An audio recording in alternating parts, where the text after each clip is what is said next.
Hello my soul companion. नमस्ते, मैं सुप्ला कट्ठल आप सबका हार्दिक स्वागत करती हूँ मेरे यूट्यूब चैनल डिवाइन स्पार्क में। और जैसा कि मैंने लास्ट वीडियो में बताया था आपको कि सोल अवेकनिंग के पहले एक स्टेज आती है जिसको dark night of the soul बोलते हैं। मतलब उस समय बहुत ज़्यादा डिप्रेशन, अनहैप्पीनेस और फीलिंग लॉस्ट की कंडीशन होती है। क्यों होती है तो वो भी मैंने बताया था कि ये सब चीज़ें जो है वो यूनिवर्स के हिसाब से चलती हैं या ब्रह्मांड के हिसाब से चलती हैं और डिवाइन की मर्ज़ी के हिसाब से आपको ये कंडीशन दिखाई जाती है जिससे कि आपका न्यू वर्जन तैयार हो और आपकी सोल को एनर्जाइज किया जाए या उसकी ग्रोथ हो जाए। तो इसके लिए हमको ये सारी चीज़ें कंडीशन दिखाई जाती हैं। अब यदि कोई पूछता है क्या ये सभी के साथ में होता है, तो इसका आंसर है कि नहीं, ये सभी के साथ में तो नहीं होता। क्योंकि यदि हम देखें तो दुनिया की इतनी बड़ी भीड़ में कुछ ही लोग होते हैं जिनको कि यूनिवर्स अपनी तरफ से चुनता है। जनरली ये देखा गया है कि जो बहुत ओल्ड सोल होती है, मतलब जिनका बहुत बार जन्म हो चुका है और पहले वो कुछ ना कुछ अपनी लाइफ में कर चुके हैं, उनका पर्पस कुछ रहा है जो अधूरा छूट गया था, वो शायद इस लाइफ में उनको भगवान उनसे करवाना चाहता है, तो वो उन्हीं को जनरली ये स्पिरिचुअल ग्रोथ होती है। फिर तीसरी चीज़ मैं ये बोलूँगी कि कई बार ये भी देखा गया, जैसे लास्ट टाइम जो है 2023 का जो ईयर था, तो वो 2023 यदि सबको ऐड किया जाए तो टोटल किया जाए तो 7 नंबर आता है। 2023 मीन 7 नंबर। तो जो 7 नंबर है वो एक्चुअली में केतु को दर्शाता है। केतु और केतु जो है वो स्पिरिचुअल नंबर है। और जैसा कि आपने देखा होगा कि लास्ट टाइम जो है वो बहुत सारे लोगों की अवेकनिंग हुई है और ख़ास तौर से 7/7/2023 मतलब 7 जुलाई 2023 यदि हम सबका वो देखें तो 777 ही आता। मतलब 7 का पोर्टल जब खुला था तो उसके आसपास लोगों की, बहुत सारे लोगों की स्पिरिचुअल अवेकनिंग हुई थी। और जिसमें उस समय क्या है कि जब अर्थ प्लैनेट पर जो एनर्जी चल रही थी वो एकदम से स्पिरिचुअल हाई एनर्जी में, मतलब उसकी जो फ्रिक्वेंसी थी, उसका जो डायमेंशन था वो ऊपर हो गया था। तो जिसके कारण से कई लोग की जिनकी उस समय एनर्जी हाई होने लगी थी वो उससे रेजोनेट कर पाए, मतलब उनकी अवेकनिंग हुई है। तो इस समय मेरी भी अवेकनिंग हुई थी। मैं भी इसलिए अपने एक्सपीरियंस शेयर कर रही हूँ कि जिसके बाद कुछ ऐसी घटनाएं होती हैं जो एक के बाद एक स्टेप बाय स्टेप जो होती हैं वो आपको दिखती हैं और या आपको दिखाई जाती हैं। तो यहाँ से हमारी स्टेप बाय स्टेप जो है वो ग्रोथ शुरू हो जाती है। और उसके कुछ पॉइंट्स हैं जो कि मैं डिस्कस करूँगी। तो करीब 8 या 9 पॉइंट हैं जिसको मैं बताऊँगी।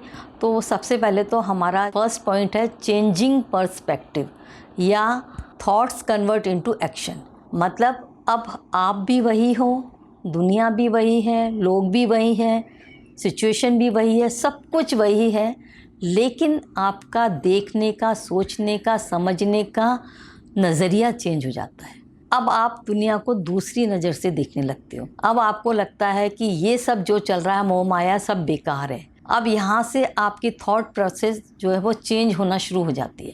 तो अब आप कुछ अलग ढूंढने की या कुछ अलग करने की कोशिश करने लगते हो। फिर यहाँ से अब आपके दिमाग में सेकंड स्टेप आती है राइजिंग क्वेश्चन। मतलब अब आपको इस समय कुछ ऐसा लगता है कि जैसे आप अपने आप से क्वेश्चन करने लगते हो कि हु एम आई, या what is the purpose of my life, what is the soul. तो मतलब ऐसे बहुत सारी चीज़ें, या मुझे कहाँ जाना है, मेरी लाइफ इस डायरेक्शन में क्यों जा रही है, ये ऐसे बहुत सारे क्वेश्चन और जिनका आंसर आप ढूंढना शुरू करते हो।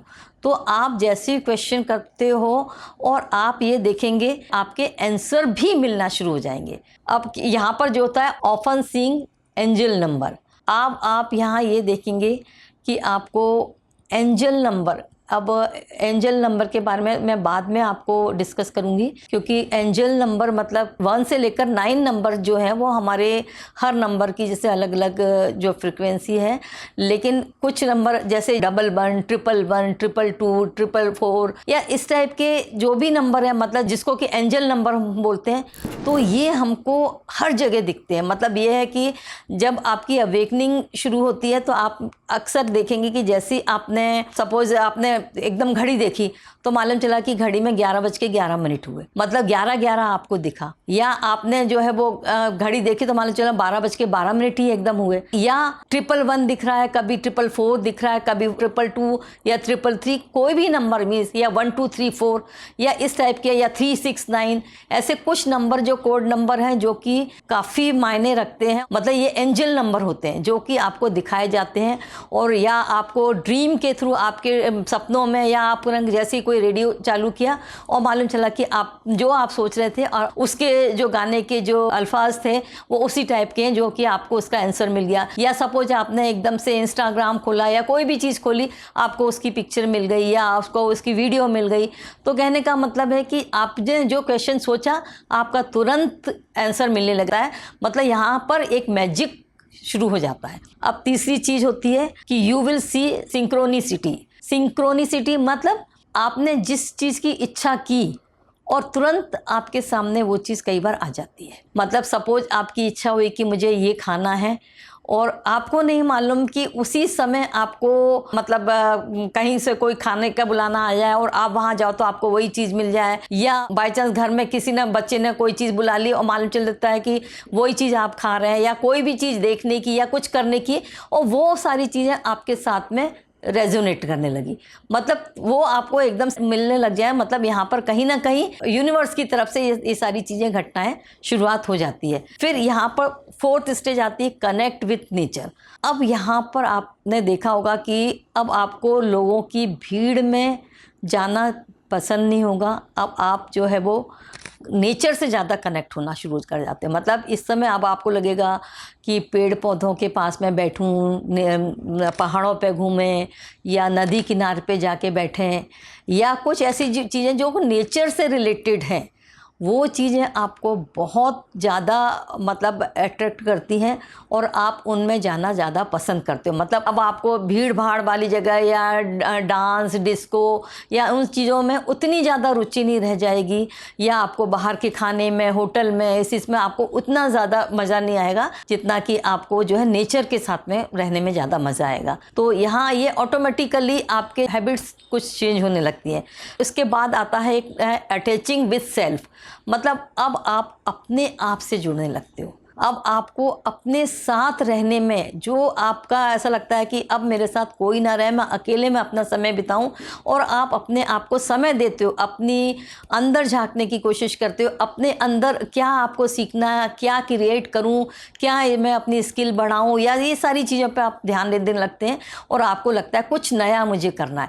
मतलब अब आप अपने आप से जुड़ने लगते हैं, अपने आप में अकेले रहना पसंद, और सब कुछ आपका जो है वो व्यवहार में कुछ चेंज आना लगता है। क्योंकि इस समय आपकी जो एनर्जी है वो काफ़ी ऊपर लेवल पे चली जाती है, तो आपके नीचे जो एनर्जी वाले हैं मतलब आपसे अलग होने लगते हैं, और वो आपसे सूट नहीं कर पाती उनकी एनर्जी, इसलिए आप वो धीरे धीरे आप उनसे अलग हो जाते हैं या वो आपसे अलग हो जाते हैं। लेकिन यहाँ पर आपको कुछ न्यू पीपल भी मिलते हैं।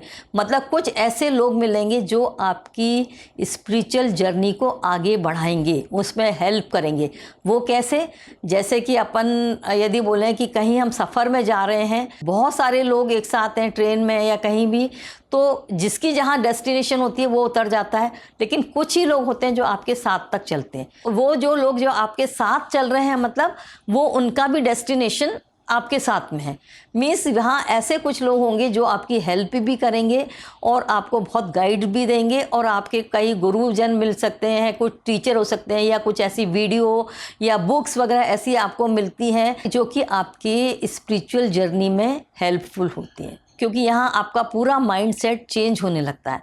अब इसके बाद की स्टेज आती है ओवरकम द फियर। मतलब अब आप अपने डर पे आप एक तरह से विजय पा लेते हो। मीन्स जिन चीज़ों से आपको घबराहट होती थी, एंजाइटी होती थी, डिप्रेशन होता था, जैसे लोगों से सामना करना, स्टेज पे खड़े होना, या आपको मतलब आपके बड़े लोगों से बात करना, या कोई भी सब्जेक्ट पे आपको डिस्कस करना, वो हो सकता है कि आप में इतना कॉन्फिडेंस नहीं था, तो वो सारी चीज़ें काफ़ी आपका हद तक कम हो जाता है, ओवरकम हो जाता है। और साथ साथ बीमारी को लेके या मृत्यु, जन्म मृत्यु के लेके भी आपको कोई टेंशन नहीं होता। मतलब ये है कि जैसे आप इस चीज़ को मान लेते हो कि मृत्यु तो एक सच्चाई है, वो तो कभी भी किसी के साथ में भी हो सकती है। बीमारी भी यदि हो गई तो ठीक है, क्या है ना, जब होगी तो ठीक है, देख लेंगे हम उसको। तो मतलब जब आपकी ये भावना हो जाती है, आप बिल्कुल मतलब बिल्कुल चिंता नहीं करते, चिंता मुक्त हो जाते हो। आपको इन सब चीज़ों का भय नहीं रहता कि मेरे साथ में क्या हो गया, मेरे साथ क्यों हो रहा है। मतलब आपको ना मृत्यु का भय है, ना बीमारी का भय है। मतलब आप इन सब चीज़ों से मुक्त हो जाते हो, क्योंकि आपको मालूम है ये सब तो नेचुरल चीज़ें हैं और जब होना होगा तो सब हो जाएगा, जो होगा हम देख लेंगे। मतलब इन सब चीज़ों का आपको डर बिल्कुल भी नहीं रहता। तो डर भी आपके अंदर से ख़त्म हो जाता है। फिर इसके बाद आपका आता है चेंजिंग इन ईटिंग हैबिट।